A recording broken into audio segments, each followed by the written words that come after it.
बिस्मिल्लाहिर्रहमानिर्रहीम। अस्सलाम वालेकुम डियर स्टूडेंट्स। मैं उम्मीद करता हूँ कि आप लोग अल्लाह ताला के फजल करम से बिल्कुल ठीक ठाक हैं। अच्छा तो बेटे, अब इसमें हम नेक्स्ट टॉपिक जो आज पढ़ेंगे ये गैस एक्सचेंज इन एम्फीबियंस है।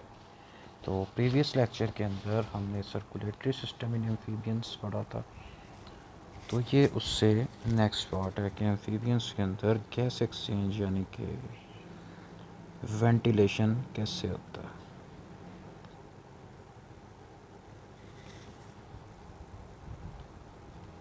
तो फर्स्ट ऑफ ऑल इसका थोड़ा सा इंट्रोडक्शन है। जो खुश्की पे रहने वाले एनिमल्स होते हैं, इनका जो सांस लेने के अंदर एनर्जी का ख़र्चा है वो पानी में रहने वाले ऑर्गेनिज़म्स की निस्बत बहुत कम होता है।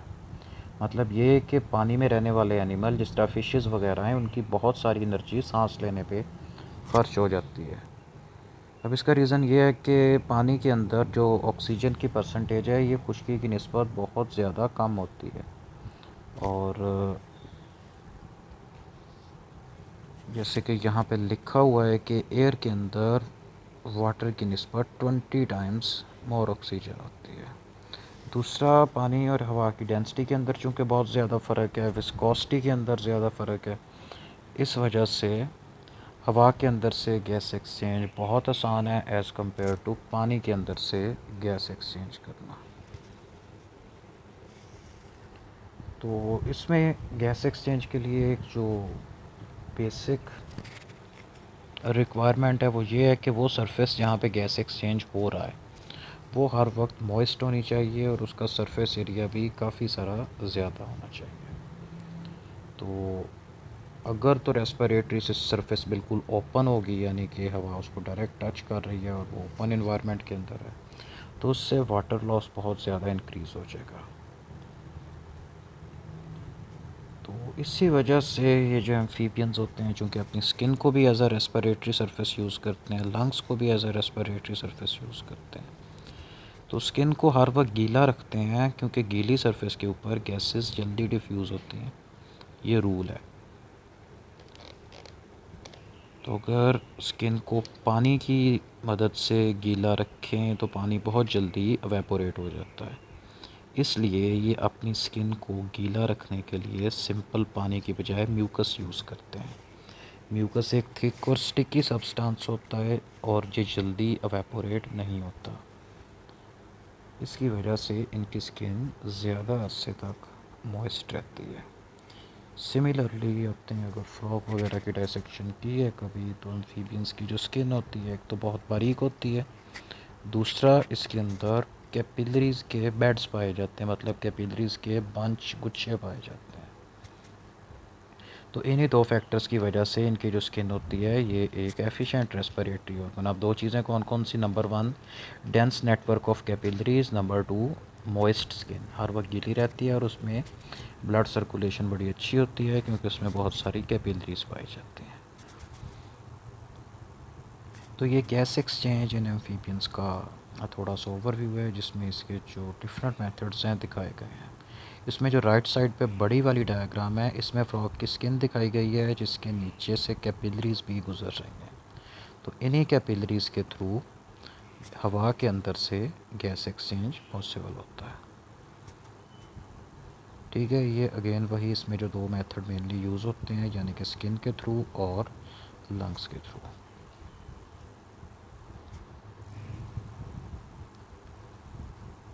तो स्किन के थ्रू गैस एक्सचेंज करने को क्यूटेनियस रेस्पिरेशन कहते हैं। क्यूटेनियस का वर्ड जहाँ पे भी आएगा इसका मतलब है कि ये स्किन की बात हो रही है। तो क्यूटेनियस रेस्पिरेशन पानी के अंदर डूबे हुए भी हो सकती है और खुश्की में अगर ये बैठे हुए हैं तब भी हो सकती है। इसी एबिलिटी की वजह से जो फ्रॉग होते हैं, ये अगर इनको कोई तंग करे या इनको कोई दुश्मन प्रेडेटर वगैरह हो या इवन के बच्चे इनको तंग कर रहे हैं, बट्टे मार रहे हैं, तो ये पानी के नीचे चले जाते हैं और काफ़ी देर तक वहाँ पे नीचे बैठे रहते हैं। अब इस दौरान ये सांस लेने के लिए यही क्यूटेनियस रेस्पिरेशन का मेथड यूज़ करते हैं और अपनी स्किन के थ्रू पानी के अंदर से ऑक्सीजन को अलहदा करके एब्जॉर्ब करते हैं। तो सैलेमेंडर्स के अंदर जो उनका टोटल गैस एक्सचेंज इसका 30 से लेकर 90% इनकी स्किन के थ्रू ही होता है, यानी कि वो इसको बतौर मेन रेस्पिरेटरी मेथड यूज़ करते हैं। तो इसके अलावा जो दूसरी टाइप है जिसको बक्कल रेस्पिरेशन या बक्कोफेरेंजियल रेस्पिरेशन कहते हैं, इसके अंदर ये अपना माउथ और फेरेंक्स यानी कि इनका जो गला होता है उसकी मॉइस्ट सरफेस के थ्रू गैस एक्सचेंज करते हैं, और उसके अंदर भी कैपिलरीज का नेटवर्क होता है। तो ये टोटल गैस एक्सचेंज का 1 से लेके 7% तक होता है, यानी कि एक माइनर टाइप है। तो ये जो फिगर्स हैं ये आपकी बुक पे भी हैं, इनको साथ के साथ आप बेटा अंडरलाइन करते जाएं, ये आपके एमसीक्यूज़ में आते हैं। तो ये डायग्राम के अंदर डिटेल से दिखाया गया है कि फ्रॉग रेस्पिरेशन कैसे करता है। इसके अंदर जो मसल्स हैं वो और इसके ग्लोटस, एपिग्लोटस और इसके लंग्स, वो सारा कुछ साथ के साथ दिखाया गया है। ये सिर्फ आपको समझाने के लिए है, आप लोगों ने बनानी वगैरह नहीं है क्वेश्चन में, सिर्फ इसलिए कि आप इसको देख के आपका ना थोड़ा क्लियर हो जाए।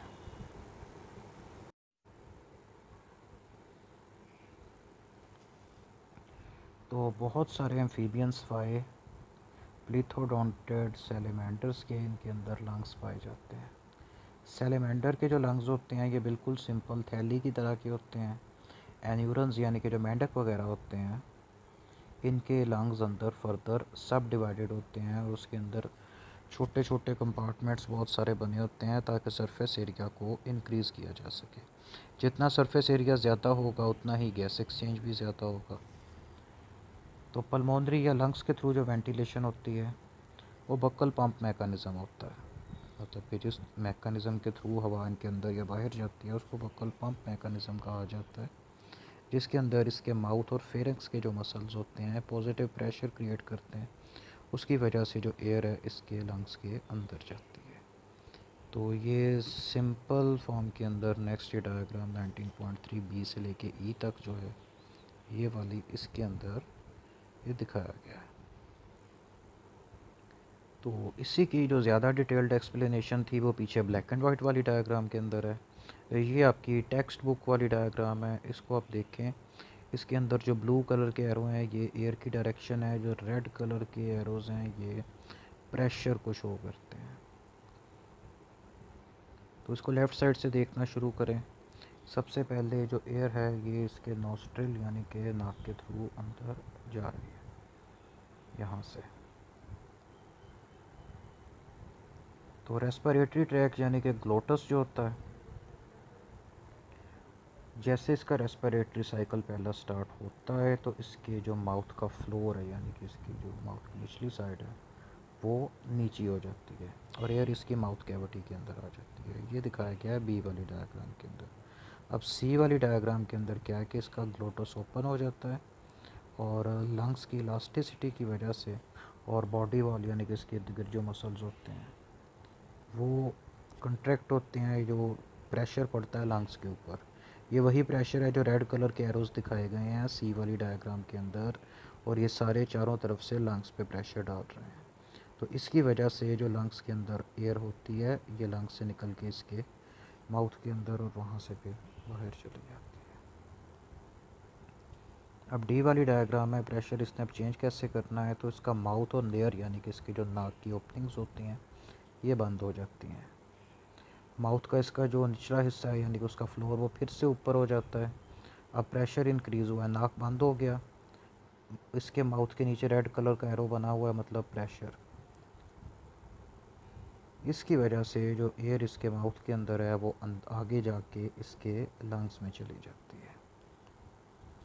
अब ई वाली डायग्राम को देखें। ई वाली डायग्राम के अंदर जब ग्लोटस बंद होता है और माउथ का फ्लोर फिर से मतलब कि नीचे हो जाता है तो उससे क्या होता है कि एयर वैसे जैसे ए बी वाली डायग्राम के अंदर थी वैसे एयर वहाँ से बाहर चली जाती है।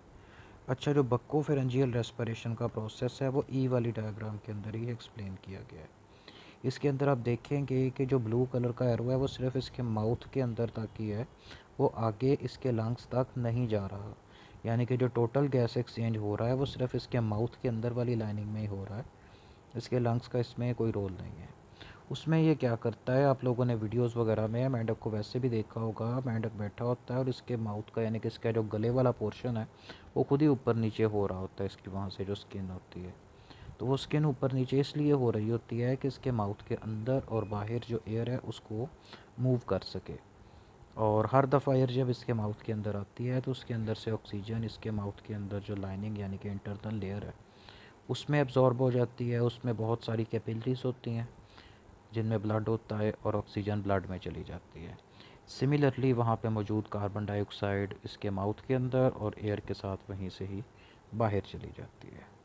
तो ये बक्कोफेरेंजियल रेस्पिरेशन है जिसमें सिर्फ इसके माउथ के अंदर से जो ऑक्सीजन है डायरेक्ट इसके ब्लड में ऐड हो जाती है और इसके अंदर लंग्स वगैरह इन्वॉल्व नहीं होते।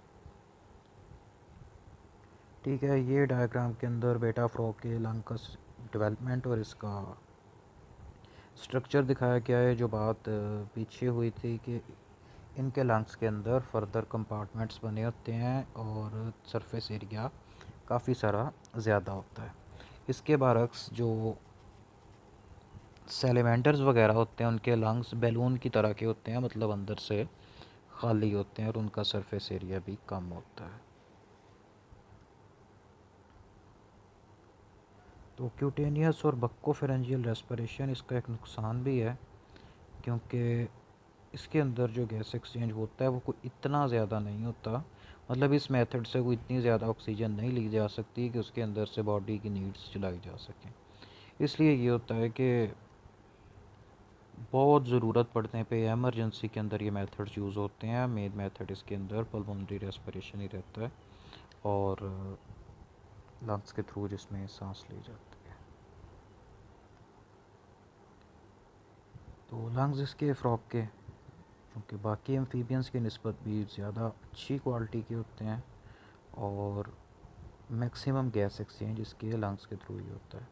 जैसे कि यहाँ पे लिखा है कि अगर टेम्परेचर 5 डिग्री सेंटीग्रेड है तो उस वक्त इसके अंदर मैक्सिमम जो गैस एक्सचेंज है वो इसकी स्किन और माउथ की लाइनिंग यानी कि बक्कोफेरेंशियल मेथड से होगा, जो कि 70% तक होता है। अब इसके अंदर इस चीज़ को थोड़ा सा बेटा समझें। टेम्परेचर है 5 डिग्री सेंटीग्रेड। 5 डिग्री सेंटीग्रेड अच्छा खासा ठंडा टेम्परेचर होता है और अगर इस टेम्परेचर के ऊपर मेंढक अपनी पल्मोनरी रेस्पिरेशन को यूज़ करेगा तो ठंडी हवा की वजह से ठंडी हवा इसके लंग्स में जाएगी, इसकी बॉडी का टेम्परेचर ड्रास्टिकली नीचे को जाएगा और उससे ये मर जाएगा।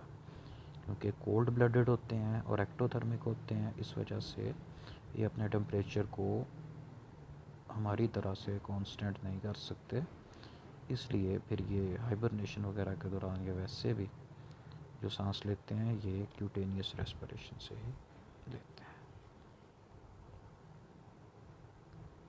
तो 25 डिग्री सेंटीग्रेड जिसको नॉर्मल रेगुलर रूम टेम्परेचर कहा जाता है, उस वक्त क्या होता है कि इसका रेट ऑफ रेस्पिरेशन इंक्रीज़ हो जाता है और उस वक्त ये पल्मोनरी रेस्पिरेशन को यूज़ करना शुरू कर देता है। तो उस वक्त इसके अंदर ये प्रोसेस रिवर्स हो जाता है। तब जो स्किन और माउथ के थ्रू होने वाली रेस्पिरेशन है ये कम हो के 30% रह जाती है और 70% रेस्पिरेशन इसकी पल्मोनरी रेस्पिरेशन यानी कि लंग्स के थ्रू होती है। तो एम्फीबियंस के लार्वे और कुछ एडल्ट एम्फीबियंस हैं वो एक्सटर्नल गिल्स के थ्रू सांस लेते हैं, यानी कि इनकी बॉडी की बाहर वाली साइड पे गिल्स लगे होते हैं। जिस तरह से आपने वो जो पिंक से कलर का सैलेमेंडर का लार्वा था उसके सार की दोनों साइडों पे ब्रांचिंग ट्री की तरह के गिल्स थे, वैसे।